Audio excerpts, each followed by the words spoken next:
allir Íslendingar þurfa á einhverjum tímapunkti að vera sérfræðingar í lífeyrismálum. Að þekkja kerfi sem eru mjög flókin, yfirleitt allavega, og þekkja kerfi og skilja þau sem að fáir en okkur hefur haft nokkurn áhuga á fram að því. Og þetta gerist yfirleitt þegar tiltölulega stutt í starfslokinn og við förum átt okkur á því að við þurfum sjálf að taka upplýsta ákvörðun það hvenær og hvernig við sækjum greiðslur úr lífeyrissjóðum, frá Tryggingastofnun, hvað við ætlum að gera við séreignarsparnaðinn okkar, hvernig þetta spilar allt saman og þar fram undir götunum. Þetta auðvitað getur verið svolítið yfirþyrmandi og það er ekki skrítið að margir fái hnút í magann við þetta og þess vegna erum við hér í dag, þess vegna höldum við úti fræðslustarfi sérstaklega fjármál við starfslok til þess að þetta þurfi ekki að vera svo flókið og svo við getum kannski losað eitthvað aðeins þennan hnút í maganum. Ég heiti Björn Berg og ég er fræðslustjóri Íslandsbanka og vil fyrir hönd okkar starfsfólksins bjóða ykkur hjartanlega velkomin hingað í Norðurturn. Við ætlum að fókusa svolítið hér í dag á tekjuhliðina þegar við hættum að vinna. Ég ætla að renna yfir það sem mikilvægast er að hafa í huga, það sem er gott að vita af þegar kemur að því að setjast yfir þessi mál, þegar við gefum okkur einhverja nokkra klukkutíma til þess að lesa okkur til það hvernig við förum að því að hreyfa peninga á lífeyrisaldri vegna þess að þessar umsóknir hjá lífeyrissjóðnum, Tryggingastofnun, varðandi séreignarsparnaði, þetta er yfirleitt eitthvað sem við gerum bara einu sinni og við þurfum þess vegna að vanda okkur ansi mikið við þetta. Það er þannig að á meðan við erum á vinnumarkaði þá er tiltölulega lítið mál að sjá fyrir hverjar tekjurnar verða hver einustu mánaðamót og þá vitum við auðvitað hvað við höfum á milli handana til þess að geta staðið straum af útgjöldum og borga reikningan okkar. Þegar við hins vegar hættum að vinna þá getur þetta flækst svolítið og tekjurnar geta komið úr ýmsum áttum. Þetta er auðvitað það sem gerir þetta tiltölulega flókið og þessi handavinna sem ég nefndi áðan að við þurfum sjálf að ákveða það hvernig þessi peningar eru hreyfðir, hvenær við sækjum og svo framvegis. Það er það sem gerir þetta flókið. Og það er algjörlega þessi virði að vanda sig og gefa sér tíma í þetta vegna þess að það hvernig við förum að því að sækja þessa peninga og hreyfa þá, það getur bara munað mjög miklu í krónum og aurum, í upphæðum. Það er ekki í boði, þrátt fyrir að okkur þætti það kannski gott, að vinna alla ævina og leggja fyrir, ætla svo að hætta að vinna og eyða engum tíma í það að velta fyrir sér þessum hlutum.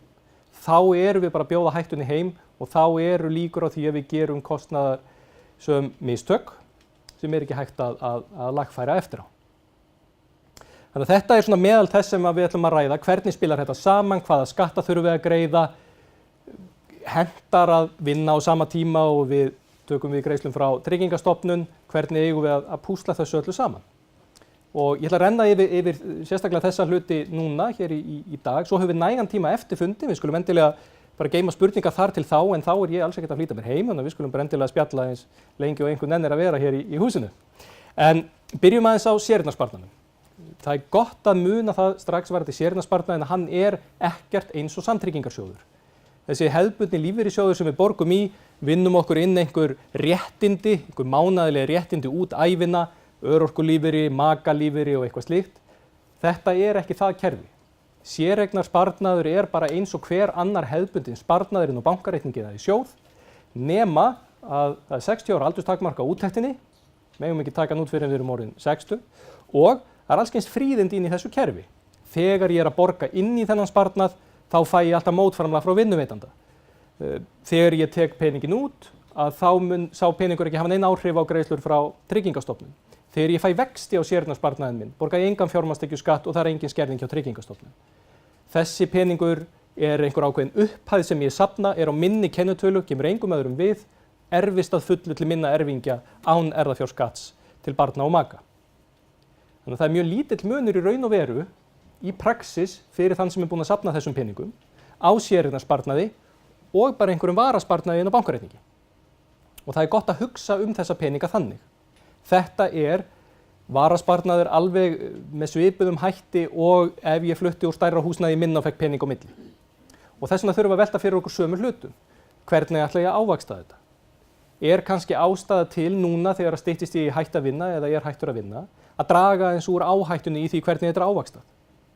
Í einhverjum tilvikum fólk kannski í ævileið eða einhverjum svipuðum leiðum hjá lífeyrissjóðum eða bönkum, þar sem að þessi eignasamsetning tekur breytingum eftir því sem við verðum eldri, þá dregið úr áhættu.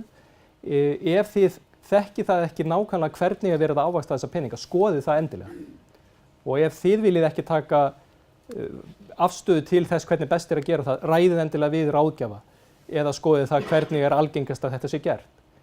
En algengast það að þegar við erum snemma á lífsleiðinni að leggja fyrir í séreignarsparnað, að þá höfum við miklu meiri þolinmæði fyrir því að vera með hlutabréf og einhverja áhættusamar eignir þarna inni. Þegar við ætlum að fara að nota þessa peninga, þá nú yfirleitt sem eitthvað annað skiptir okkur máli, heldur en beint ávöxtunin. Þá það öryggið og það að þessi peningar rýrna ekki.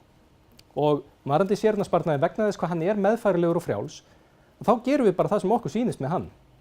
Við getum sett þetta allt saman í eitthvað verðtryggt eða blanda þessu vel að setja á reikningi eða ríkisskuldabréf, bara alveg eins og okkur sýnist og okkur líður vel með. En það líka gott að velta fyrir sér í tengslu við séreignarsparnaðinn hvernig við ættum síðan að nota þessa peninga. Þetta varasjóður sem ég ætla að eiga og ganga bara á þegar ég þarf? Ætla ég að taka þetta út eins hratt og ég get? Ætla ég mér að klára þetta á 10 árum eða einhverju árabili? Ætla ég mér að leyfa svona sirka höfuðstólnum að vera þarna inni en nota vextina? Þetta svona dæmi það að við þurfum aðeins að gefa okkur einhverja, kannski klukkutíma, kannski hálftíma, kannski ræða við einhvern, en allavega að velta þessu fyrir okkur. En í tengslum við séreignarsparnaðinn þá líka gott að vita þeirri umræðu sem oft ekki bara séreignarsparnaðinn heldur almennt eftirlaunamál, lífeyrismál. Og því miður þá umræðan alls ekki nógu oft nógu vönduð. Og það ekki vegna þess að fólk ætla sér að vera plataðra, heldur það einfaldlega vegna þess að það alltaf verið að breyta þessum kerfum. Og það getur verið erfitt að átta sig á því hverju maður á að treysta. Og hvað satt og rétt í þessu. Og þá algjört lykilatriði að kynna sér bara hvernig reglunar eru í dag. Þannig að þegar þið heyrið einhverja ræða það að Tryggingastofnun skerði vegna eigna og fólk verða að koma eignum í var, kannið þá hvort að það sé í raun og veru þannig. Hvort að Tryggingastofnun skiptir sér yfir höfuð eitthvað af því sem við eigum eða hvort það sé bara skert vegna tekna. Þegar kemur að séreignarsparnaði þá mjög oft talað það að vegna Tryggingastofnunar borgi sig fyrir fólk fjárhagslega að drífa í úttektinni og taka út allan séreignarsparnaðinn áður en við hættum að vinna, áður en við sækjum hjá Tryggingastofnun. Og þetta ennþá í umræðinni, þetta hefur verið í umræðinni í langan tíma, það langt síðan þessu var breytt. Það engin tengsl á milli ellilífeyris Tryggingastofnunar og séreignarsparnaðar í dag. Ávöxtunin hefur engin áhrif á Tryggingastofnun og úttektin hefur engin áhrif á Tryggingastofnun. En það getur verið mjög dýrt að hafa fengið þessar ráðgjöf eða þessar upplýsingar og fara eftir þessari ráðleggingu. Það ekkert að því að taka út allan séreignarsparnaðinn sinn í einu ef við erum þá allavega með það alveg á hreinu hvað það þýðir. Þegar við erum 60 séreignarsparnaðurinn bara alveg laus. Við mögum gera það sem okkur sýnist með hann. En ef ég hef fengið þær upplýsingar að vegna Tryggingastofnunar verði að rífa hann allan út á einum bretti, þá getur til dæmis komið upp eins og við skoðum á eftir þegar við ræðum skattamálin og ég sé farin að borga hátekjuskatt af þessari úttekt, sem ég hefði kannski ekki þurft að gera ef ég hefði hinkrað aðeins, annarkvort beðið aðeins með úttektina eða dreiftinni á 2-3 ár. Og þarna getum við 100.000. Sama gildi varðandi það að ef ég með peningin inn í þessu kerfi, ég var að nefna þessi fríðindi sem eru í séreignarsparnaðarkerfinu, sem eru sett inn í það, bara löggjafanum til þess að hvetja Íslendinga til að nýta sér það, að peningur sem að ávaxtast inn í þessu kerfi, að hann ávaxtast án þess að vextirnir skerði Tryggingastofnun og án þess að ég borgi fjármagnstekjuskatt af vöxtunum. Ef ég búinn að óþörfu að rífa allan peningin út úr kerfinu, þá eru vextirnir farnir að skerða Tryggingastofnun og þá ég farin að borga fjármagnstekjuskatt. Þannig að því miður þetta þannig að það eru kannski fáir að ræða lífeyrismálin, en það eru þau ekkert skemmtilega, en allt og margir sem að deila röngum upplýsingum. Og í stað þess að við séum í raun og veru að spara okkur skerðingar, sem eru auðvitað ætlunin með því að deila þessum upplýsingum sem ég var að nefna þessum ósannindum og fara eftir þeim, að þá erum við að verða fyrir meiri skerðingum og borga meiri skatt þegar við ætlum það ekki. Þannig að þegar kemur að því að við veltum þessu fyrir okkur varðandi séreigna, hvernig ætti ég nú að fara því að taka séreignarsparnaðinn út, þá það auðvitað bara persónubundið hvað okkur líður vel með, en svona almennt svar sem kannski við flesta bara takið út séreignarsparnaðinn þegar þið þurfið á honum að halda. Hann fínn þarna inni, þið getið haft hann inn á verðtryggðum reikningi, ríkisskuldabréfum eða bara eins og ykkur sýnist. Þegar þið ætlið að nota þessa peninga, þá ekkert mál að taka það út úr kerfinu. Og það bara í fyrsta skipti sem þið sækið íslenskan, nú ég að tala íslenskan séreignarsparnað hjá íslenskum aðilum, það bara í fyrsta skipti sem þið þurfið að fylla út einhverja formlega umsókn, eftir það yfirleitt bara nóg að hringja eða senda tölvupóst. Það ekki þannig að við úttekt séreignarsparnaðar verðum maður að skuldbinda sig í einhvað prógram, að taka út fasta upphæð í hverju mánuði. Þið hafið það alveg eins og ykkur sýnist. Séreignarsparnaðurinn bara ykkar eign á ykkar kennitölu, þið hafið hann þar sem þið viljið, í þeirri ávöxtun sem þið viljið og þið takið hann út eftir hentisemi. Þannig að það gott að hafa það í huga og séreignarsparnaðurinn betri en maður heyrir kannski oft. Það allskyns skemmtileg fríðindi bundin inn í þetta kerfi. En þetta séreignarsparnaðurinn. Séreignarsparnaðurinn tæmist á einhverjum tímapunkti. Í séreignarsparnaði ekki samtrygging sem í samtryggingarsjóðnum og í þessu sem við yfirleitt köllum í daglegu máli lífeyrissjóðnum eða þessu almenna lífeyriskerfi sem við erum skikkuð að borga inn í. Þar erum við í kerfi sem ekki ætlað þannig að við borgum einhver ákveðna upphæð sem safnast á okkar kennitölu, heldur erum við að vinna okkur inn einhver ákveðin ævilöngu réttindi. Og við erum að vinna okkur inn örorkulífeyri, makalífeyri, barnalífeyri. Við erum að tryggja okkur og okkar kynslóð og þá sem eru með okkur í þessum lífeyrissjóði fyrir langlífi, fyrir örorku og svo framvegis. Þannig að þetta allt annað en séreignin.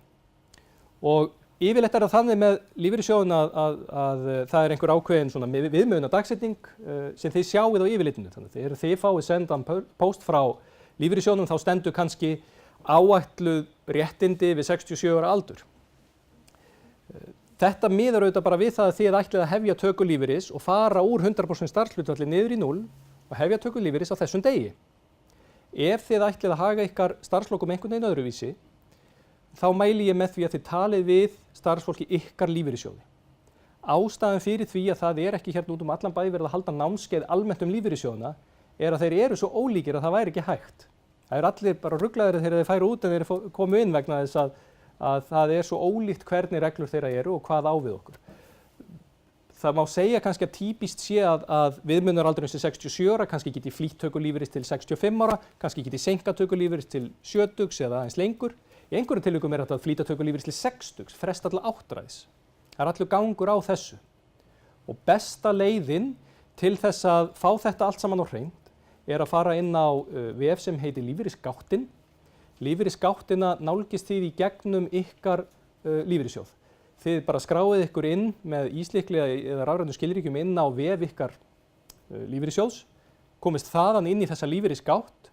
Þar eru flestir lífeyrissjóður á Íslandi með sameiginlegt yfirliti yfir lífeyrisréttindi. Þannig að þegar þið eruð að spá í svona þessum 100 köllum og 1000 köllum sem þið eigið út allan bæ í lífeyrissjóðnum, þá ættu þeir að vera þar, svona mestu leyti. En við erum ekki öll þannig að við förum úr 100% starfshlutfalli niður í 0 á 67 ára afmælisdaginn. Og þá vandast málið vegna þess að ég get ekki sagt ykkur nákvæmlega hvaða áhrif það mun hafa ef þið ætlið að seinka til 68 ára, ef þið ætlið að fara niður í hálft starf, sækja tökulífeyris en samt borga inn í sjóðinn, vinna áfram vegna þess að það svo misjafnt.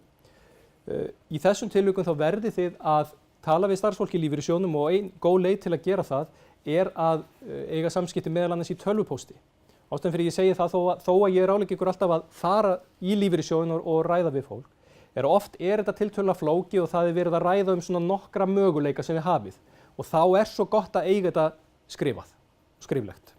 Þannig að þið geti farið yfir þessi mál aftur, jafnvel borið þau undir einhvern annan og verið með það alveg 100% á hreinu hvaða áhrif það myndi hafa fyrir mig að hætta að vinna 65 ára og taka út lífeyrinn frekar en 67 ára til dæmis. En þegar kemur að því að taka ákvörðun það hvernig við ætlum að gera þetta, eins og ég nefndi upp að við þurfum að taka þessa ákvörðun. Ríkið ákveður það ekki fyrir okkur og þess vegna þurfum við ákveðnuleyti að vera sérfræðingar í lífeyrismálum. Þá ágætt að hugsa til þess hvernig lífeyrissjóðurinn sjálfur hugsar það ef einhver ætlar að flýta að seinka töku lífeyris. Og lífeyrissjóðurinn hann fyrst og fremst bara að hugsa tvennt, eða starfsfólk lífeyrissjóðana. Að ávaxta peningan okkar og að sjá til þess að það sem einhver einn gerir sé ekki endilega á kostnað annarra. Ef að það væri þannig að allir sem flýta töku lífeyris og lífeyrissjóðnum fá meira út úr þeim tiltekna lífeyrissjóðin hinnir, þá væri það alltaf á kostnað allra hinna í sjóðnum. Og þess vegna það þannig að ef við flýtum töku lífeyris, þá fáum við aðeins minna í hverju mánuði, af því við fáum greitt lengur. Og ef við seinkum töku lífeyris, að þá erum við að vinna okkur inn þannig aukin varanleg réttindi vegna þess að við munum fá greitt út skemur. Og þessir stuðlar, hversu mikið þau hækka eða minnka þessi réttindi, fer svona sirka í mjög einfaldaðri mynd eftir því hverjar meðalævilíkur eru. Kona eða karl á þessum aldri mun að meðaltali sirka lifa þetta lengi. Og þá fer einhver formúla í gang og það reiknað þannig að þetta helst verði ekki þannig að ef viðkomandi lifi bara eins og meðalmaðurinn eða meðalkonan, þá sé viðkomandi ekkert að fara að fá meira eða minna út úr sjónum. Svona þetta sirka. Hins vegar það þannig að þegar við erum síðan sjálfa komin í lífeyrissjóðinn og við erum að taka ákvörðun það hvernig okkur hentar að taka út úr lífeyrissjóðnum, þá myndi ég ekki halda að margir sé að velta því fyrir sér að þegar þeir eru orðnir 84 eða 85 ára að þá ætli þeir sér að fagna því að hafa fengið hérna auka 10.000 kall út úr sjóðnum. Það ekki markmiðið sjálfu sér. Miklu frekar markmiðið að haga úttektinni þannig að það henti því hvernig við ætlum bara að lifa lífinu okkar, hvað við ætlum að gera. Ef við byrjum á ástæðum fyrir því til dæmis að seinka tökulífeyris, þá munum við hér aðeins og eftir skoða skattkerfið, en það getur meðal annars verið að við komum til að vinna lengur en til þessa viðmiðunardags lífeyrissjóðsins. Ég ætla kannski að vinna til 68 ára en ekki 67 ára eins og lífeyrissjóður reikna með. Þá getur verið að ég hugsi að ég vilji hinkra með töku lífeyris til 68 ára vegna þess að ef ég tek út lífeyrinn 67 ára og á þokkalegum launum á vinnumarkaði, þá sé ég farin að borga hátekjuskatt af lífeyrinum. Og hugsanlega vil ég það ekki. Það getur líka verið að ég vilji einhver hluta vegna tryggja mig betur fyrir langlífi vegna þess að sá sem seinkar töku lífeyris, hann eykur sín varanlegu réttindi. Sá sem flýtir töku lífeyris, hann minnkar þau. Og þess vegna stundum talað þetta sem með tryggingu fyrir langlífi að taka ekki lífeyrinn út of snemma. En það held ég að sé svona eins og varðandi þetta að opna kampænsflöskun 85 ára, eitthvað sem að fæstir kannski að hugsa þegar að kemur á þessu. En ef við hugsum það hverja geta ástæðan að vera fyrir því að flýta töku lífeyris, að þá getur það auðvitað verið til að auðvelda okkur að hætta að vinna fyrr, til dæmis, vegna þess að við teljum okkur geta gert betur en lífeyrissjóður en eitthvað slíkt, eða sem að ég heyri líka mjög oft og bara fullkomlega réttlætanleg ástæða, ég ætla bara að gera meira á mínu fyrstu árum á lífeyrisaldri en þegar ég orðinn áttræður. Ég vilji kannski, ég sé stefna í það að þegar ég hætti að vinna, mun ég lækka töluvert í tekjum. Og mínar mánaðarlegu tekjur munu ekki leyfa það að ég geri það sem að ég ætla mér eða mig langar að gera. Ég hef ekki það lausafé sem ég vil. Og þess vegna heyri ég nokkuð oft frá þeim sem hafa kosið að flýta aðeins töku lífeyris til þess bara að ná sér í smá lausafé sem að þá hægt að nota. Eða þá sem að mun erfast seinna meir en öfugt við réttindi í samtryggingarsjóði. En við munum það alltaf að ef við erum að flýta töku lífeyris þá erum við að minnka þessi varanlegu réttindi.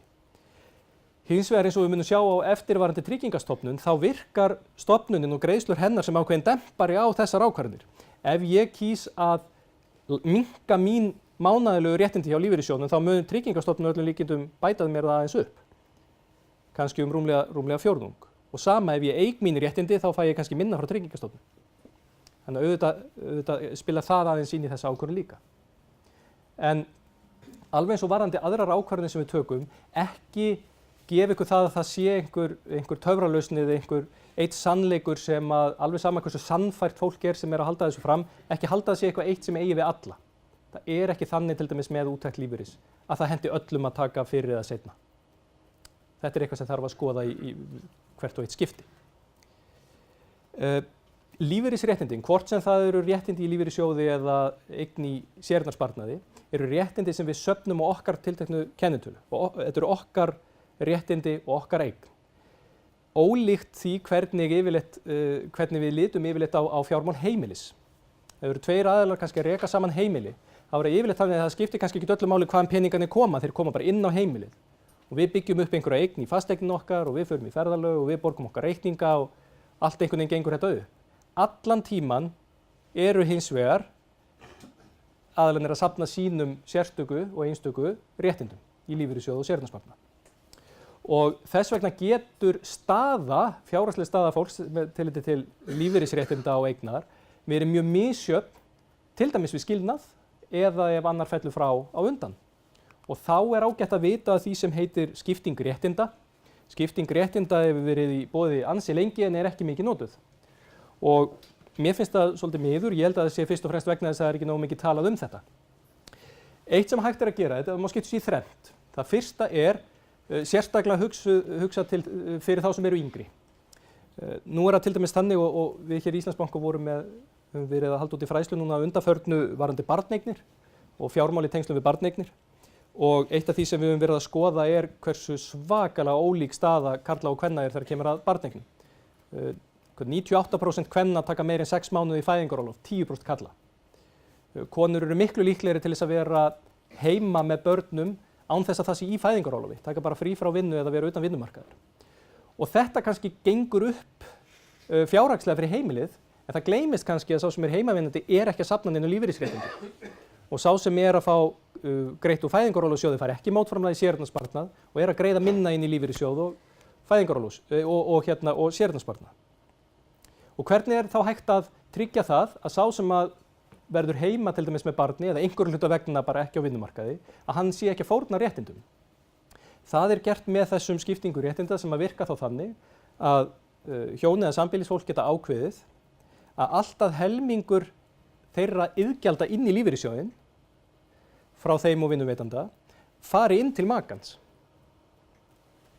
Þannig að ef minn maki heimavinnandi, ég að vinna, þá get ég ákveðið allt að helmingur af því sem hefði farið inn í minn lífeyrissjóð fyrir inn í lífeyrissjóð maka.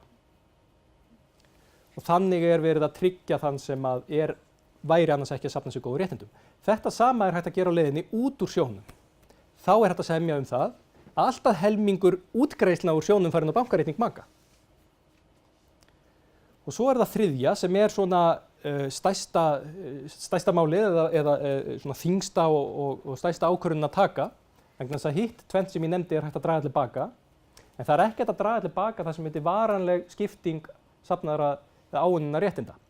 Hún virkar þannig að það bara verið að framselja réttindi úr einu lífeyrissjóði í annan og öfugt. Þetta verður að vera búið að gera fyrir 65 ára aldur. Það þarf að skila læknisvottorði og allt mögulegt. Þarna farið í lífeyrissjóðinn og það reiknað út hversu miklum réttindum var safnað á meðan þau voru í hjónabandi. Svo ákveðin einhver prósenta, allt að 50%, og þetta bara framselt yfir til makans. Báðir aðilar gera þetta. Þannig ef annar kannski með mjög lítil réttindi, hinn með tiltölulega mikil réttindi, þá þarna verið að jafna þessi réttindi út. Mér skilst hins vegar að það sé mjög algengt að fólk hætti við. Og ég ræddi við starfsmann í einu lífeyrissjóði sem sagði að þetta væri svona cirka helmingi tilvika. Sem fólk búið að ákveða að gera þetta eða ætlar að kynna sér að betur hjá lífeyrissjóðnum, mætir og fund, hættir við. Það vegna þess að þetta aðeins flóknara en ég var að lýsa þessu. Meðal annars geta ævilöng makalífeyrisréttindi spilað þarna rullu. Að ef þau í spilinu hjá opinberu starfsmanni eða flugmanni eða einhverju slíku þá sé kannski hætt við. Sömuleiðis getur þetta haft töluverð áhrif á það hversu háar upphæðir koma inn á heimili frá Tryggingastofnun. Annar kannski að fá mikið, hinn ekki að fá neitt og með skiptingunni fær hvorugur nokkuð. Þannig að þetta enn eitt dæmi það ekki drífi ykkur í neinu, ræði við fagfólkið og gefið ykkur góðan tíma í það. Og það kannski ekki ágætis tími núna bara líka til þess að láta ykkur vita.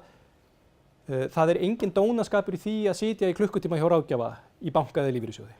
Og þegar kemur að því að við séum að taka ákvarðanir varðandi fjármálin og peninga sem við ætlum að lifa næstu ár og áratugi, þá bara allt í lagi að gera það.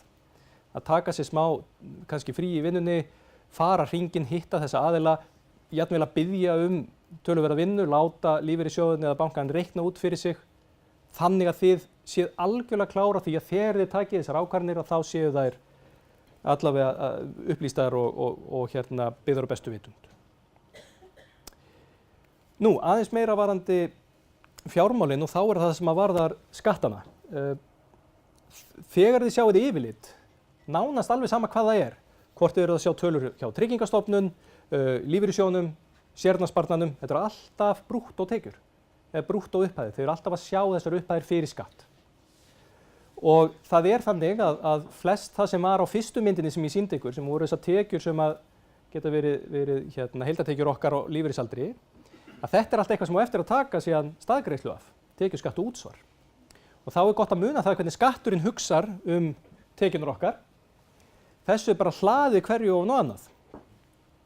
Og þá sjáum við þessi dæmi sem ég verið að nefna, ef ég kannski á tiltölulega háum launum og tek út lífeyrinn minn ofan á, ef ég að vinna og tek út mikinn séreignarsparnað, þá ég tiltölulega fljótt, þrátt fyrir að vera kannski ekki hálaunamanneskja og vera kannski ekki með mikil lífeyrisréttindi eða hálaun, þá þegar þessi púsla saman, þá ég hugsanlega komin yfir hátekjuskattinn, hátekjuskattsþrepið 927.000 og þá farin að borga 9,3% hærri skatt.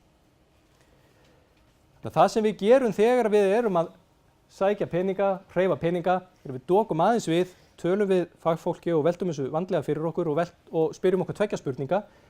Hvaða skatta ég að fara að borga og hvaða áhrif mun þetta hafa á tryggingastofnun sem við skoðum á eftir. Þetta eins og þetta núna. Það auðvitað alltaf verið að breyta skattkerfinu alveg eins og tryggingastofnun og hinn og þessu, en eins og staðan núna þá erum við í rauninni ekki ennþá komið með þetta auka skattþrep sem við verið að tala um daginn. Þetta var staðgreiðslan, þetta var það sem við borgum af því sem mætti telja einhverju leyti launatekjur. Þegar kemur að ávöxtun peninga, auðvitað vill oft verða þannig á lífeyrisaldri að það kannski losnar einhverja peninga. Kannski erum við að flytja úr stærra húsnæði minna, kannski fáum við arf. Við eigum náttúrulega séreignarsparnað, við höfum kannski verið að leggja eitthvað fyrir, kannski að selja rekstur eða eitthvað slíkt. Þá erum við að fara að borga fjármagnstekjuskatt af vöxtunum. Við borgum ekki skattinn af höfuðstólnum. Það að peningur sé inn á bankareikningi eða inn í sjóði, það ekki eitthvað sem skattskylt. Það sem skattskylt einungis vextirnir eða ávöxtunir sem við fáum. Og þá borgum við strangt til tekið 22% skatt. Þegar þið sjáið vextina koma inn á bankareikningin eða borgað af skuldabréfinu eða sem part af innlausn í sjóði, þá sjáum við 22% skatt fara út. Hins vegar megum við ekki gleyma frítekjumarkinu, 150.000 kall á hvern einstakling og 300.000 krónur hjá samsköttuðum aðilum. Þetta frítekjumark þýðir það að ég má fá 300.000 kall ef við erum samsköttuð, skatturinn alveg eins og Tryggingastofnun horfir á fjármagnstekjur saman. Það eru lagðar saman fjármagnstekjur fjölskyldunar, samskattaðar aðila og deilt með tveimur. Þannig líka hjá Tryggingastofnun. Það eina sem þannig hjá Tryggingastofnun, eina tengingin á milli hjóna eða samskattaðar aðila. Ég má fá 300.000 krónur í vexti á ári án þess að ég muni enda á að hafa borgað skatt af því. Ég ætla að útskýra hvað það þýðir. Hér til dæmis dæmi þar sem stendur 10 milljónir króna, hjón setja eða samskattaðir aðilar setja 10 milljónir inn á bankareikning, fá 3% vexti, þá eru vextirnir 300.000 krónur það árið. Það undir þessu frítekjumarki. Þau borga skattinn, en með álagningarseðli ári seinna fá þau allan skattinn sinn endurgreiddan. Þannig í raun og veru borga þau engan skatt. Þetta vegna innleists hagnaðar, það smá undantekningar á því hvernig skatt, eða svona, það ekki allt skattlagt eins.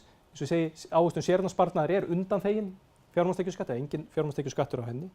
Og ef ég að ávaxta pening í sjóði, að þá engin fjármagnstekjuskattur á meðan peningurinn óhreyfður í sjóðnum og engin skerðing hjá Tryggingastofnun. Þegar ég sel úr sjóðnum, þá litið svo á að ég sé búinn að græða peninginn, þá borga ég skattinn og þá verð ég fyrir skerðingum. Það aðeins öðruvísi meðhöndlun. Þannig að þrátt fyrir að prósentan sé komin upp í 22, þá eru langflestir að borga miklu minni skatt í raun og veru. Og þetta, svo ég ítreki það, þetta þetta bara af ávöxtunni, ekki af höfuðstólnum. En því miður hefur borið mjög mikið á því að það sé verið að dreifa þeim upplýsingum að skatturinn og Tryggingastofnun séu að líta á eignir. Þess vegna sé fólk að fela peninga fyrir skattinum, fyrir Tryggingastofnun. Þeir peningar undir koddanum eða í bankahólinu gera ekkert annað en að brenna bara í verðbólgunni. Og fólk þá óaðvitandi að fá enga vexti í staðinn fyrir allavega að fá einhverja vexti. Og þó þú verði kannski fyrir einhverjum skerðingum og þó þú sért að borga einhvern skatt, þá það aldrei allir vextirnir. Það alltaf hluti af vöxtunum. og það auðvitað betra að fá þennan hluta af vöxtunum en að fá enga vexti og peningurinn brennir bara. Nú, þá það mál mánanna, kaflinn sem að var þegar mest lét einhverju 2-3 tíma fyrir örfáum árum en núna sem betur fyrir miklu styttri vegna þess að búið að laga þetta kerfi að hluta til. Tryggingastofnun gríðarlega stórt apparat sem að kannski ekkert með sérstaklega gott orðspor en það mætti alveg vera aðeins betra vegna þess að samskipti við Tryggingastofnun geta bara verið nokkuð góð, vefsíðan þeirra hefur batnað mjög mikið og upplýsingagjöfin þeirra bara nokkuð góð. En það auðvitað þannig að við heyrum aldrei neitt talað Tryggingastofnun nema þegar eitthvað slæmt kemur upp á og allir eru alveg rjúkandi brjálaðir út af einhverju sem kom upp, sérstaklega þegar kemur að því að einhverju rukkaður endurgreiðslu. Tryggingastofnun hefur úr ákveðnum upphæðum að spila og það ákveðið að þessum upphæðum úr ríkissjóði skuli vera nýttar til tekjujöfnunar fyrir lífeyrisþega. Það hugmyndin með kerfinu, að þeir sem eru með lægstu tekjurnar skuli fá mest, þeir sem eru með mestu tekjurnar fái ekki.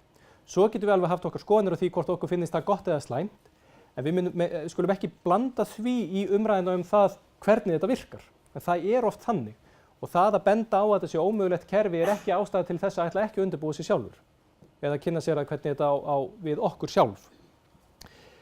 Fyrir rúmum 2 árum var sá hluti kerfisins sem snýr að svokölluðum ellilífeyri algjörlega endurskoðaður og þetta var einfaldað til muna. Við getum í einfaldri mynd litið á Tryggingastofnun svona núna. Greiddur ellilífeyrir, þar sem viðmiðunaraldurinn 67 ára en hægt að flýta töku til 65 ára eða seinka til áttræðis. Svo erum við með örorkulífeyrisþega sem eru í gömlu ómögulegu kerfi, eru í sama kerfi og ellilífeyrisþegarnir voru í fyrir þessa breytingu. Og núna verið að það hafðist einhverju hluta vegna ekki áramótin að breyta þessu kerfi. Það voru þessir milljarðar í munni sem átti að bæta inn í kerfi, það átti að vera hluti af kerfisbreytingu. Einhverju hluta vegna hefur það ekki ennþá hafist og meðan eru örorkulífeyrisþegar í algjörlega ómögulegu kerfi. Þegar örorkulífeyrisþegar eru orðnir 67 ára þá færast þeir inn í ellilífeyriskerfið. Þriðji parturinn þarna heitir þátttaka í dvalarkostnaði. Þátttaka í dvalarkostnaði það kerfi sem tekur við þeim sem eru á hjúkrunarheimili eða dvalarheimili. Það allt annað kerfi og það gott að vita af því fyrirfram. Þannig ég ætla aðeins að útskýra það fyrir ykkur og eftir. Ég ætla ekki að fara í örorkulífeyri núna vegna þess að ákvörð sem að breyta honum, allt og flókin og leiðilegur, en ég ætla hins vegar að fókusa á ellilífeyri. Svona lítur ellilífeyrir Tryggingastofnunar út núna. Það greiddur út þessi almenni flokkur sem heitir ellilífeyrir, hann getur að hámarki verið 248.000 krónur. Ef við erum ekki með neinar aðrar tekjur, þá getum við fengið 248.000 greidda frá stofnuninni þarna. Þetta allt brúttótekjur, þið munið það. Þetta allt fyrir skatt. Svo sjáum við þar fyrir neðan heimilisuppbót upp á 63.000 krónur. Heimilisuppbót auka greiðsla sem greidd þeim sem búa einir. Það litið svo á að þessi dýrar að vera einn og halda húsnæðin fyrir 2 að deila því og þá þarna auka greiðsla. Svo sjáum við neðst annað, almennt frítekjumark 25.000 kall. Það þýðir að þegar við erum að hugsa hvað það sem Tryggingastofnun horfir á, þegar kemur að því ákvarða hvað við munum fá greitt, þá má alltaf taka 25.000 kall á mánuði frá.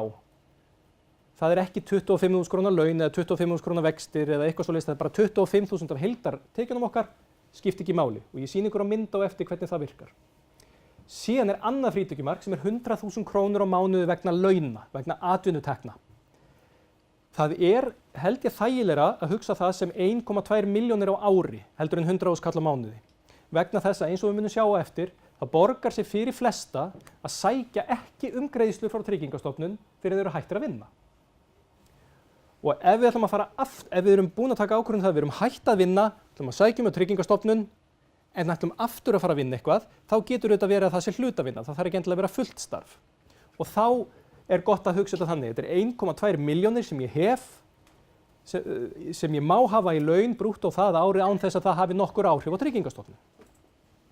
Þannig að ég get verið hættur að vinna, sótt hjá Tryggingastofnun, einhver hringir í mig og segir til að vinna fyrir mig hérna 3 mánuði í sumar fyrir 400.000 kall á mánuði, ég get stokkið í það og veit að það mun ekki hafa nein áhrif á greiðslurnar frá Tryggingastofnun. Svo það ítrekað þarna í lokin að gefnu tilefni að séreignarsparnaður hefur engin áhrif á Tryggingastofnun á þessar greiðslur. Það ekkert í ellilífeyri Tryggingastofnunar sem heitir krónu á móti krónu. Mér finnst mikilvægt að taka það fram vegna þess að það er alltaf verið að tala um þetta. Og þetta hræðir þá sem eru að fá greiðslur eða sjá fram á að fá greiðslur úr þessu kerfi. Þetta verður til þess að fólk hafnar því að taka vinnu, vill ekki ávaxta peninga eða eitthvað slíkt, af því að það heldur að Tryggingastofnun taki allt. Þetta er bara rangt. Það er ekkert í þessu ellilífeyriskerfi Tryggingastofnunar sem heitir krónu á móti krónu. Það er hluti af örorkukerfinu sem heitir sérstök framfærsluuppbót sem skerðist krónu á móti krónu, en það er ekkert þarna. Það er ekkert sem heitir tekjutrygging, það er ekkert sem heitir grunnlífeyrir. Þetta er ekki lengur í þessu kerfi.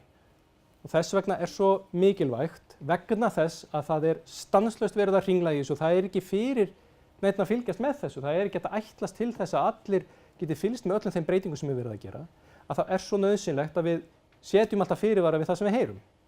Og að þegar kemur að því að við setjumst yfir þessi mál, segjum sem svo að þið séu núna hér mætt á fræðslufund svona með góðum fyrirvara fyrir ykkar starfslok og ætlið að setjast yfir þessi mál á næsta ári. Skoðið þá til dæmis starfslokavefinn okkar sem er islandsbanki.is/60. Þar verðum við búin að uppfæra allt. Farið inn á vef Tryggingastofnunar, farið inn á lífeyrismál.is hjá lífeyrissjóðnum. Verið þið alveg 100% viss að þið séuð ekki að gera sömu mistök og svo margir gera sem er að taka ákvarðanir öll okkar fjármál sem við ætlum að lifa á öll lífeyrisárin út frá úreltum upplýsingum. Nú, það sem stendur síðan undir hámarksgreiðslu upphæðunum er skerðingar hlutfall. Þarna kemur skerðingin inn. Ekki krónu á móti krónu, heldur 45% brúttó af ellilífeyrinum og 11,9% af heimilisuppbót. Ástæðan fyrir ég segi brúttó er það að ef við gefum okkur dæmi þannig að ég sé að fá 100.000 krónur í tekjur umfram þessi frítekjumörk, ég má taka frá þetta frítekjumörk, ég er að fá 100.000 krónur í tekjur, þetta má vera lífeyrir, vextir, laun, það er litið á þetta eins, allar tekjur, ég er að fá 100.000 kall umfram. Þá, segjum að ég sé bara að fá ellilífeyri, ég er ekki að fá heimilisuppbót, þá veit ég að ég mun fá 45.000 krónur minna frá Tryggingastofnun. En ég hefði þurft að borga skatta af þessum 45.000 kalli, ég hefði ekki fengið hann allan í vasan. Þannig að effektíft í vasanni er þetta aðeins minni skerðing í rauninni, aðeins minni upphæð. En það er betra að sjá þetta á mynd eins og við ætlum að skoða á eftir. En svona virkar þetta. Eftir því sem við erum með hærri tekjur, þá fáum við minna frá Tryggingastofnun. Og ef við skoðum það hvernig það lítur út á léttu grafi, þá er bláa línan greiðslur til þeirra sem eru í sambúð og fjólubláa línan er fyrir þá sem búa einir og eru að fá meira vegna þess að þeir eru að fá heimilisuppbót. Á lárétta ásnum sjáum við þær tekjur sem að viðkomandi er með umfram þetta frítekjumark launatekna, munið það. Við tökum burt 100.000 kall af launum hann alltaf, megum gera það. Og þá sjáum við að fyrsta 25.000 kallinn þá gerist ekki neitt. Það er út af þessu almenna 25.000 króna frítekjumarki. Eftir það, þá byrjar línan að lækka og fyrir þá sem mun eftir gagnfræðaskóla starffræðinni, þá er þetta 45% hallatala á bláu línunni. Þá er 45% skerðingin og hún sést þarna á bláu línunni. 56,9% skerðingin er á fjólubláu því ég bæti þarna við heimilisuppbótinni. Og þannig lækka greiðslunar frá Tryggingastofnun fyrir hverja krónu sem ég fæ. Þar til að ég er komin í heildartekjur umfram frítekjumark launa sem eru 576.000 krónur á mánuði, þá fæ ég ekki neitt lengur. Og við getum litið á þessa mynd og þá snúið dæminu við og sagt allir sem eru með tekjur umfram frítekjumark vaxta undir 576.000 munu fá eitthvað frá Tryggingastofnun. Og skoðum núna hvernig þetta er ef við blöndum þessu öllu saman og þannig að við sjáum kannski aðeins hvað ég var að meina með því að kalla þetta tekjujöfnunarkerfi.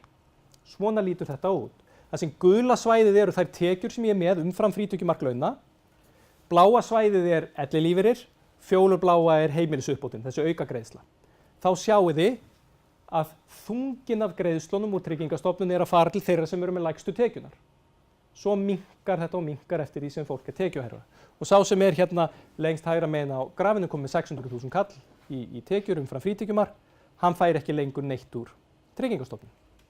Þannig að þegar sagt er að Tryggingastofnun sé kerfi sem sé letjandi til atvinnuþátttöku eða eitthvað slíkt, þá er það nú bara akkurat ætlunin. Að þessu kerfi er ætlað að minnka fjárhagslega mun þeirra sem greiddu mikið í lífeyrissjóð og þeirra sem greiddu lítið í lífeyrissjóð, til dæmis. Það bara hugmyndin. Hvort sem okkur líka betur eða verr, en það bara svo gott að aðskilja þessar umræður. Nú, þetta kerfið eins og það núna, varðandi það hvernig Tryggingastofnun greiðir þennan svokallaða ellilífeyri. Ég nefndi það síðan áðan að það sé allt annað kerfi þegar við erum komin inn á hjúkrunarheimili eða dvalarheimili. Og þá skiptir þetta engu máli lengur. Fram að þeim tímapunkti að þá erum við búin að fara í gegnum þetta kerfi, við fyllum út, og eins gott ég gleymi ekki að nefna það, við fyllum út tekjuáætlun í upphafi hvers árs. Tryggingastofnun veit ekkert hvað á að greiða okkur eða hvernig á að skerða okkur nema við segjum þeim hvaða tekjur við komum til með að hafa. Ef við tilkynnum Tryggingastofnun ekki hvaða tekjur við komum til með að hafa, þá munum við væntanlega ekki fá réttar greiðslur frá stofnuninni. Það svona sem að þetta uppgjör verður til. Þegar Tryggingastofnun fær síðan skattframtalið okkar ári seinna í hendunar og sér að tekjur okkar voru kannski meiri en hafði verið áætlað, þá fáum við rukkunina. Þá koma upp þessi leiðilegu mál á langmestu leyti þegar við verið að rukka okkur mjög háa fjárhæðir eða verið að endurgreiða okkur. Þess að stofnun hefur greitt okkur á lítið. Munum það að helst í upphafi hvers árs að þá fyllum við út þessa áætlun og munið það líka, hún lokast aldrei. Ef aðstæður breytast, ef þið takið einhverju vinnu, innleysið einhvern hagnað eða hvað það á miðju ári, þá stökkvið þið aftur þarna inn, uppfærið áætlunina og þetta gerir þið á VF Tryggingastofnunar. Nú, þátttaka í dvalarkostnaði og hjúkrunarheimili, hún er í rauninni miklu skarpari í þessari tekjujöfnun, megum við kannski segja. Plássið kostar eitthvað, einhverja milljónir og það hið opinbera sem borgar það. Þegar einhverju kominn á hjúkrunarheimili eða dvalarheimili. Sá sem inn á þessu dvalarheimili eða hjúkrunarheimili, hann tekur hins vegar þátt í að greiða þennan dvalarkostnað. Þess vegna heitir þetta þátttaka í dvalarkostnaði. Og þetta tekjutengd þátttaka. Og okkur fannst nú eiginlega þægilegast að setja þessa mynd upp svona þó að hún kannski virki ekki mjög einföld. En skoðiði appelsínugula svæðið. Appelsínugula svæðið sýnir hvað viðkomandi aðili mun hafa í vasanum eftir skatt og allt uppgjör, þetta bara það sem hann hefur í vasanum, miðað við þær tekjur sem hann hefur á lárétta ásnum. Og þá sjáum við að nánast alveg sama hvað fólk með mikla tekjur, endar alltaf með 95.000 kall í vasanum, hver mánaðamót. Sá sem ekki með neinar tekjur, hann fær þarna smá greiðslu frá Tryggingastofnun til þess að ná upp í þennan 95.000 kall. Sá sem er með 500.000 kall á mánuði og lífeyrissjóði, hann lætur meir og minna allt saman gossa þarna í þessa greiðsluþáttöku og skatt og heldur eftir 95.000 kalli, alveg eins og hinn. Svona virkar þetta kerfi. Það síðan þegar við erum búin að taka þátt upp á 424.000 eða ekki, sem við förum að halda eftir tekjunum sem eru þarna umfram. Þess vegna byrjar appelsínugula svæðið að hækka þarna á ákveðnum tímapunkti aftur. Þetta eru dæmin nágrannana tvo í sikkur herbygginu, annar borgar alltaf í lífeyrissjóð, hinn ekki og þeir eru báðir með 95.000 kall. Eitt sem ég langar að nefna í tengslum við þetta það að við getum aldrei verið viss það að sú staða komi ekki upp að við eða maki sé allt í einu komin inn á hjúkrunarheimili. Eða sú staða komi upp að það getur verið erfitt að gera einhverjar ráðstafanir varðandi fjármál. Tökum til dæmis bara eitt dæmi. Tökum dæmi samskattaða aðila eða hjón. Þar sem að rekstur heimilisins bara gengur upp en það vill svo til að annar aðilinn eiginlega með alla tekjur heimilisins. Stór hluti af lífeyrisréttindum heimilisins koma frá öðrum aðilunum og ekki frá hinum. Þaðan koma peningarnir inn á heimilið, þannig eru reikningarnir borgaðir. Sá hinn sami síðan með allt spariféð inn á reikningunum sínum eða í sjóði á sínu nafni. Hvað gerist ef sá aðili allt í einu kominn á hjúkrunarheimili að sömu ástæðu og hann kannski getur ekki skrifað undir umboðið að pappíra lengur. Það kannski einhver heilabilun. Þá fer peningurinn ekki lengur beint inn á heimilið, heldur fer í þetta. Og þetta sparifé sem maður hefði þá viljað nota til að reka heimilið, það læst vegna þess að það á nafni hins aðilans. Og sá sem heima hefur ekki umboð þann reikning. Til þess að minnka líkurnar á því að verða fyrir svona áfalli, þá hægt að gera fyrst og fremst tvennt. Annars vegar munið eftir þessari skiptingu réttinda. Þið getið sótt það hvenær sem að allt að helmingur útgreiðslna á lífeyrissjóði fari inn á bankareikning maka. það myndi minnka svona sjokk. Annað er það að það hægt að fara bara í næsta banka, það eru alltaf til umboðseyðublað, það er hægt að skrifa undir gagnkvæmt umboð og bankareikninga. Ef eitthvað kemur upp á þá getur þú komist inn á reikningana mína og öfugt. Þetta er hægt að gera alveg eins og það að framselja réttindi eða jafna þau eða jafna þessar greiðslur til þess að tryggja þann sem að er kannski með lakari réttindin eða lakari stöðu. Svona lagað gerum við ekki til að græða á því, heldur til þess að vera betur varin ef að þessu kemur. Endilega velti þessu fyrir ykkur. Þetta er svolítið einföldu mynd hérna vegna þess að það eru ákveðin frítekjumörk þarna, 109.600 kr. frítekjumark á mánuði varandi laun og 98.640 kr. frítekjumark á fjármagnstekjum á ári. En nánari upplýsingar þetta, allar þessar tölur útreikningar sem ég er að nefna hér er inn á islandsbanki.is/60, starfslokavef okkar. Það er vefur sem við uppfærum reglulega, það er vefur þar sem við skrifum mjög ítarlegar og góðar greinar, þar eru upptökur, þar eru upplýsingar afslætti af holræsagjöldum fyrir eldri borgara, þar eru upplýsingar fyrir þá sem bjuggu lengi í útlöndum og kannski réttindi í Tryggingastofnun erlendis, alls konar mál sem ég ætla ekki að fara yfir hér. Þannig að þið endilega vitið að þeim vef. Þetta er það sem ég langaði helst að tala hvað varðar það sem er mikilvægast að gleyma ekki. Ég held að ef þið rennið yfir þessi mál síðan aftur, þegar að kemur að því ég tek oft eftir því að það eru margir sem að mæta á svona námskeið á einhverju tímapunkti og koma svo aftur rétt áður en að hætta að vinna. Eða setjast yfir þessi mál og kannski senda tölvupóst eða eru svona að velta fyrir sér málunum. Það er mjög gott að gera það. Þá er gott að muna eftir ýmsu sem ég hef farið í hér. Þið getið horft á upptökuna núna fljótlega á vefnum og nota þessa upplýsingavefi. Lífeyrismál.is hjá Lífeyrissjóðnum mjög góð vefur, tr.is hjá Tryggingastofnun mjög góð vefur. Endilega nýtið ykkur þetta.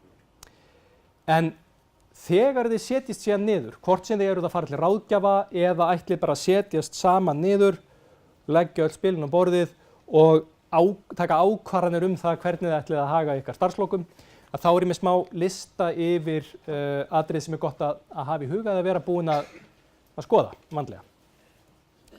Fyrsta er það að kanna hvaða réttindi þið eigið hjá lífeyrissjóðum. Munið, fyrsta skrefið er að fara í lífeyrisgáttina, þar sjáu þið hvaða réttindi þið eigið. Svo talið þið við þessa lífeyrissjóði. Eigið þið lítil réttindi einhvers staðar, kannið þið hvort að setja að fá þau greitt út í eingreiðslu og hvort að það komi betur út en að fá einhverja mánaðarlega greiðslu. Takið þið þarna ákvörðun það hvenær þið ætlið að sækja greiðslur þaðan. Þarna getið þið líka þá skoðað ef þið eruð að hugsa að minnka viku starfshlutfall, ef þið eruð að spá í það að verða ykkur út kannski smá aukatekjur áður en það hættið að vinna. Þarna getið þið skoðað það sem heitir hálfur lífeyrir, sem er möguleiki á því að fá greiðslu að í rauninni skipta lífeyrisréttindum hjá lífeyrissjóði í tvennt, hefja töku á helmingnum og geyma hinn og gera það sama hjá Tryggingastofnun. Þetta getið þið lesið ykkur til inn á vefnum okkar. Nú þegar þið eru búin að ákveða þetta, að þá skoðið þið ykkar sparnað. Það sem eru með frjálst utan lífeyriskerfisins og það sem eru með í séreignarsparnaði. Hvernig viljið þið ávaxta þetta? Viljið þið einhver aðstoða ykkur við það eða ætlið að gera það sjálf? Hvernig ætlið þið að nota þessa peninga? Alveg það sem ég talaði án. Ætlið þið að ganga á þetta á einhverju árabili? Ætlið þið að drífa í úttektinni? Ætlið þið að eiga þetta til sem varasjóð? Ákveðið þetta. Svo er það varðandi réttindi frá Tryggingastofnun. Þegar þið hafið allar aðrar upplýsingar er ekkert mál að fara inn í reiknivél lífeyris á vef Tryggingastofnunar, slá þar inn allar forsendur varðandi það hvernig þið ætlið að hafa ykkar starfslok. Þar getið þið líka sett inn hvenær þið hyggist sækja hjá Tryggingastofnun og þá sjáu þið hverju þið eigið von á. Þetta er ekki það sama og að fylla út áætlun, þetta er reiknivél sem sýnir ykkur sirka hvað Tryggingastofnun myndi þá greiða ykkur. Þarna getið þið líka, þið getið lotað þessa reiknivél til þess að ákveða hvenær hentar fyrir ykkur að sækja En ég nefndi það svona að í einfalda svarið er það að hinkra með úttektina eða umsóknina þar til að þið eru hætt að vinna. Og þið sáuð það á því að sá sem er með 500–600.000 krónur í laun, hann fær kannski ekkert frá Tryggingastofnun hvort sem er. Eða 600–700.000, af hverju ætti hann þá að sækja Er þá ekki bara betra að hinkra með umsóknina á meðan þið bíðið og meðan þið hafið ekki sótt þá hækka réttindin, varanleg réttindi eins og hjá lífeyrissjóðnum. Og svo er það skuldir heimilisins. Þegar við hættum að vinna, þá lækka yfirleitt mánaðarlega tekjur okkar. Skuldahliðin er alltaf ákveðin áhætta. Ef ég er með verðtryggðar skuldir, þá geta skuldirnar hækkað auðvitað í verðbólgu. Ef ég er með óverðtryggðar skuldir, getur greiðslubyrðin hækkað. þessi áhætta, hún verður þyngri eftir því sem ég er með minni tekju til að geta staðið straum af þessum afborgunum. Og þess vegna vilja margir greiða niður skuldir eða skoða það allavega. Það er hægt að nota séreignina í það, munum það eftir hátekjuskattinum. Það er gott að skoða þá hverjir vextinir eru. Auðvitað er alltaf best að borga niður það sem er með hæstu vextina. Það er ágætis hugmynd að hugsa það þegar við hættum að vinna, að bara hreinsa upp allar neysluskuldir ef einhverjar eru. Kanna síðan hverjir eru vextinir á lánunum og hvort það sé einhver uppgreiðslukostnaður. Fá þetta á hreint áður en við ákveðum hvað við ætlum að greiða niður. Og svo er það 5. punkturinn sem ég ætlaði mitt að biðja ykkur aðeins að hjálpa mér við. Það er að sem flestir séu meðvitaðir það að það er alltaf verið að hringla í þessum kerfum og við þurfum að miða við þær reglur sem er í dag. Þannig að ef þið eru núna að kynna ykkur aðeins málin og að næsta ári setjist þið niður og farið aftur yfir þetta og ætlaði að taka ákvarðanir, þá get ég alveg lofað ykkur að það verður búið að breyta einhverju. Það veit enginn hvað það verður, það er alltaf eitthvað. Þannig að þið skoðið það endilega. Og svo get ég nota vefinn okkar eins og ég nefndi til þess að kynna ykkur málin nánar. Ég vona að, ég talaði þarna það í upphafi að einhverju fengi hnút í magann þegar að þeir sjá hversu mikil handavind er og hversu ruglingslegt það er. Ég vona að ég hafi ekki hertan með öllu þessu sem þið þurfið að kynna ykkur, heldur svona kannski losa aðeins hann. Ég er allavega þeirra skoðunar og mér sýnist það á þeim sem ég hef rætt við sem hafa gengið í gegnum þetta, að þetta er ekkert svo mikið mál ef maður er til í að gefa sér tímann. Ég veit að það er ekkert skemmtilegt að bóka einhver tíma hjá Lífeyrissjóði eða Tryggingastofnun og þetta er ekki eitthvað sem er áhugamál hjá mjög mörgum. En ef þið gefið ykkur rúman tíma, setjist niður, veltið þessu fyrir ykkur, þá þurfið ekki að hafa áhyggjur af því að þið séu að gera einhverja vitleysu. Þá getið þið verið nokkuð öryggi því að þið séuð allavega ekki að gera þau mistök sem eru svo algengt að aðrir gera. Þannig ég vona að ykkur gangi bara sem allra best við þetta og býð ykkur auðvitað alltaf velkomin á fræðslufundi svo þessa. Við reynum að halda svona, þetta er ykkur 30-40 fundir á ári held ég þessi mál, þannig að þið eruð alltaf velkomin og sendið okkur endilega línu eða lítið til okkar ef einhverja spurninga vakna. Takk kærlega fyrir mig.